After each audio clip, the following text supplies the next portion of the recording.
Ako po ay John Ray Pilinio, 23 years old, residente po han Barangay Kilaw, Tolosa, Leyte. Akon po mother, may ada po yung internal bleeding, gumawas po yung private part. Akon din, nag-decide kami, nga i-admit hiya, yatid sa po.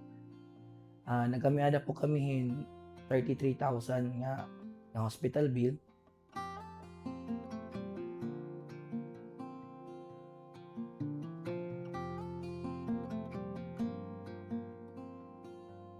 Maaram ako nga may ida programa ni Congressman Martin Romualdez nga wherein makakadto ka lahat dingog Tacloban nga tumadagmit ang pag-process diri makuri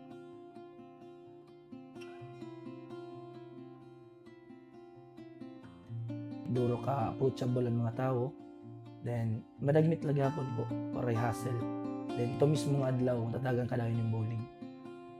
Dako gyapon patak pasalamat kan Congressman Martin Romualdez nga hini nga mga ayon sa po manabulig mga kablas nga tawo, labi na po amon nga diri kaya makagbayad din sugad kadako nga kantidad ang mga ospital, labi na mga private sector po nga ospital.